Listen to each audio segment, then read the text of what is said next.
दोस्तों नमस्कार।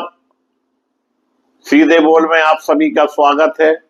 मैं मुकेश उदैनिया बिना लाग लपेटे सीधी बात लेकर आपके सामने हाजिर। दोस्तों, अमेरिका लगातार झटके पर झटका देता चला जा रहा है, परंतु हमारे हाकिम चुप भी साधे हुए हैं और हाकिम के वो परम दोस्त हैं जो कभी कहा करते थे अब की बात ट्रंप सरकार। और जब ट्रंप के साथ उनकी दोस्ती गहरी हो रही थी तो हमारे देश में गोदी मीडिया चिल्ला चिल्ला कर उनकी तारीफों के पुल बांध रहा था। आज वही अमेरिका हमारे देश के बच्चों का भविष्य खराब करने पर तुला हुआ है। अमेरिका ने जो घोषणा की है वो नई जनरेशन के लिए अच्छी नहीं है। $1,00,000 लगभग 88 लाख रुपए की वार्षिक वीजा फीस देनी होगी। यह फीस दोस्तों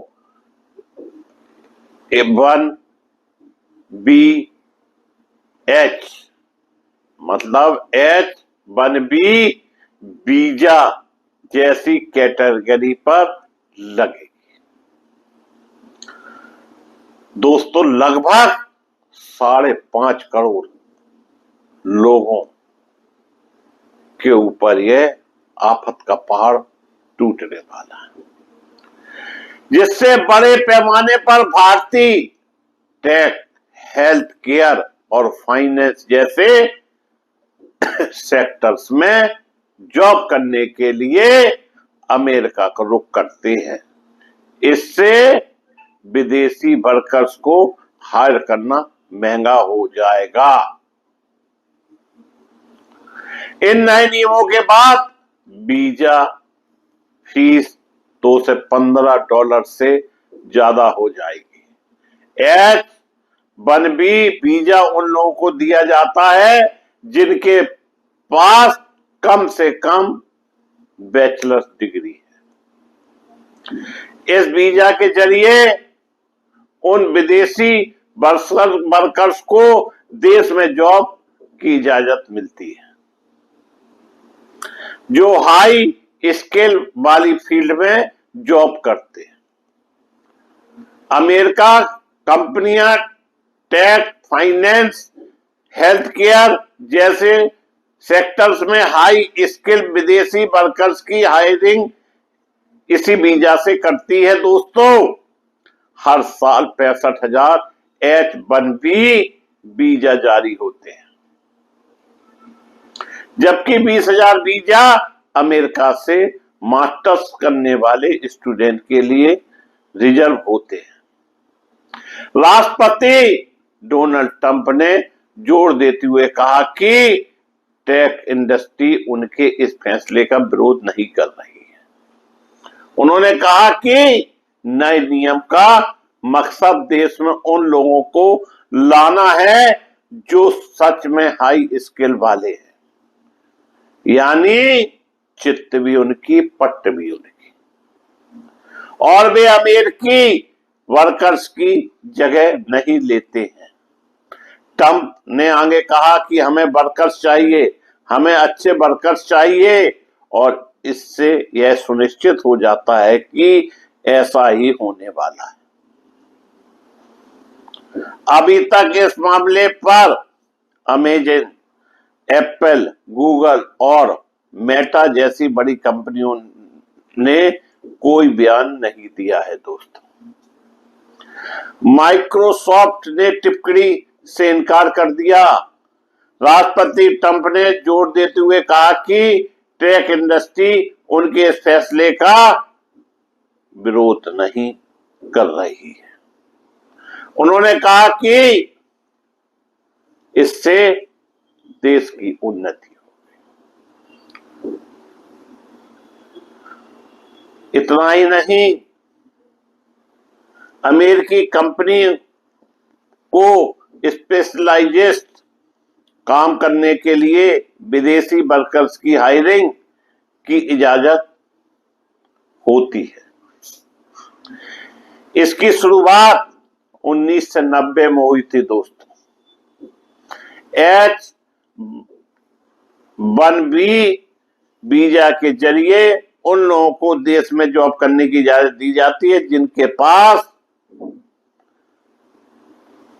जो डिग्री की मांग है वह होना चाहिए और साइंस, टेक्नोलॉजी, इंजीनियरिंग और मैथ्स की फील्ड में जॉब करना चाहिए, क्योंकि इनमें नौकरियों को भरने के लिए लोगों की कमी है। H-1B वीजा शुरू में 3 साल के लिए जारी किया जाता है, लेकिन इसे अगले 3 साल के लिए रिन्यू भी किया जा सकता है। इस तरह से यह वीजा 6 साल के लिए मिलता है। अमेरिका में H-1B वीजा पर काम करने आए लोगों को ग्रीन कार्ड, परमानेंट रेजिडेंसी आवेदन का भी मौका मिलता है। ग्रीन कार्ड मिलने के बाद H-1B वीजा की अहमियत खत्म हो जाती है, क्योंकि अब वर्कर जिस कंपनी के लिए जब चाहे काम कर सकता है, उसे देश में स्थायी रूप से बसने का मौका मिल जाता है। अमेरिकी कंपनियों को H-1B वीजा पर विदेशी वर्कर्स की देश में लाने के लिए लॉटरी का रजिस्ट्रेशन करना होता है। H-1 वीजा लॉटरी के जरिए दिया जाता है क्योंकि इसकी डिमांड काफी ज्यादा है। लॉटरी रजिस्ट्रेशन फीस $2 से $15 है। साथ ही फॉर्म I-129 के लिए $7 से $80 देने होते हैं। नए नियमों के तहत अब H-1B वीजा पर किसी विदेशी वर्कर को स्पॉन्सर करने के लिए $1 लाख खर्च करने होंगे। बढ़ी हुई फीस के चलते अब कंपनियां विदेशी वर्कर्स को काम पर रखने के से कतरा सकती हैं। दोस्तों, H-1B वीजा के जरिए कई कंपनियां हैं। अब सवाल यह उठता है कि इतनी भारी रकम कैसे लोग दें। इतना ही नहीं,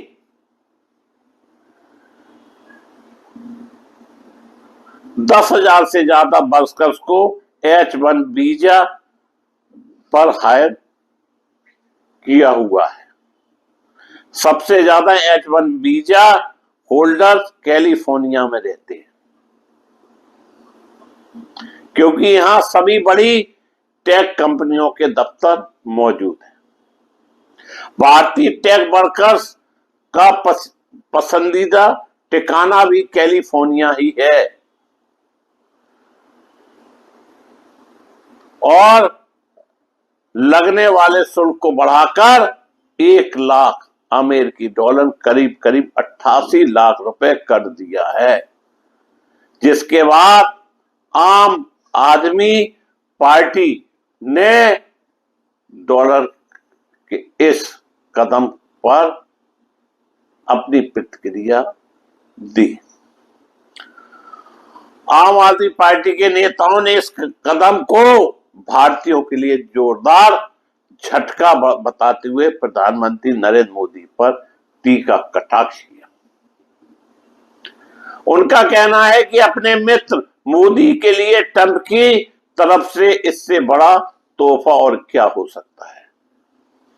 पूर्व उप मुख्यमंत्री मनीष सिसोदिया ने इसे अमेरिका और यूरोप में भारतीयों की एंट्री बंद करने की कोशिश करने वाला फैसला बताया है।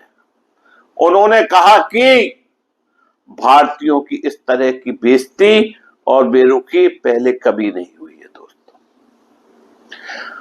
वहीं पार्टी नेता सौरभ भारद्वाज ने कहा कि इसका सबसे ज्यादा असर उन भक्तों पर पड़ेगा जो अमेरिका में रहकर नौकरी करते हुए डॉलर कमा रहे थे। और भारत को विश्व गुरु बता रहे थे। उन्होंने यह भी कहा कि डोनाल्ड ट्रंप का यह फैसला भारतीयों के लिए बेहद अपमान भरा है। प्रधानमंत्री मोदी इस मुद्दे पर बोले, इसका अनुरोध भी उन्होंने किया। आप विधायक पार्टी के दिल्ली अध्यक्ष सौरभ भारद्वाज ने सोशल मीडिया पर प्रतिक्रिया देते हुए लिखा, जो भारतीय भक्त अमेरिका में नौकरी कर डॉलर कमा रहे थे, भारत अब विश्व गुरु बन गया है। ट्रंप अब उन सभी भक्तों को भारत भेज रहे हैं ताकि विश्व गुरु के कार्यकाल का आनंद भारत में रहकर अपने मित्र मोदी के लिए इससे बड़ा क्या उपहार हो सकता है। यानी जो लोग अमेरिका में डॉलर कमा रहे थे, बड़ी बड़ी नौकरियां कर रहे थे, अब वो वापस भारत आएंगे तो जो हमारे देश के प्रधानमंत्री का कार्यकाल बीता है उसमें वो कहां नौकरी करेंगे, यह बड़ा सवाल है। अमेरिकी राष्ट्रपति डोनाल्ड ट्रंप प्रवासियों को लेकर बेहद सख्त है। उन्होंने अमेरिका में प्रवासियों को लेकर बड़ा कदम उठाया। ट्रंप प्रशासन ने लगभग 5.5 करोड़ से अधिक ऐसे लोगों के वैध वीजा की समीक्षा कर रहा है जिन्होंने देश में किसी तरह से नियमों और कानून का उल्लंघन किया है। इससे उन पर डिपोर्टेशन का खतरा भी मड़मड़ा रहा है। अमेरिकी विदेश विभाग ने कहा कि सभी अमेरिकी वीजा धारकों के वीजा की जांच होगी ताकि यह पता लगाया जा सके कि क्या वे लोग अमेरिका में दाखिल होने या यहां रहने की अनुमति के योग्य हैं या नहीं। इसमें कई देशों के पर्यटक भी शामिल हैं। अगर इसी तरह के असंगति पाई गई तो इन वीजा को रद्द किया जाएगा और अगर यह वीजा धारक अमेरिका में हुआ तो उसे डिपोर्ट किया जाएगा। बता दें कि ट्रंप जब से अमेरिका के राष्ट्रपति बने, उनका फोकस अवैध रूप से अमेरिका में प्रवेश कर रहे प्रवासियों को डिपोर्ट करने पर ही, यानी इनका मकसद फोकस भारत पर भी बहुत जबरदस्त है। लोकसभा में कांग्रेस के उपनेता गौरव गोगोई ने एक्स पर एक पोस्ट में कहा कि H-1B वीजा पर हाल के फैसले से अमेरिकी सरकार ने भारत के सर्वश्रेष्ठ और प्रतिभाशाली लोगों के भविष्य पर प्रहार किया। उन्होंने कहा कि मुझे अभी भी पूर्व प्रधानमंत्री स्वर्गीय मनमोहन सिंह का साहस याद है। दोस्तों, जब अमेरिका में एक महिला IFS राजनायिका का अपमान किया गया था तो गोगोई ने आरोप लगाया कि प्रधानमंत्री मोदी की रणनीतिक चुप्पी और शोर शराबा की प्राथमिकता भारत और उनके नागरिकों के राष्ट्रीय हित के लिए बोझ बन गई।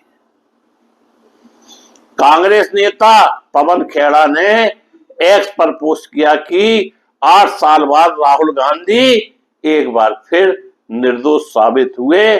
उन्होंने 2017 में एक पोस्ट उस मीडिया रिपोर्ट के साथ टैग किया जिसमें कहा गया था कि अमेरिकी राष्ट्रपति डोनाल्ड ट्रंप और प्रधानमंत्री मोदी के बीच बातचीत में H-1 वीजा का मुद्दा नहीं उठा था।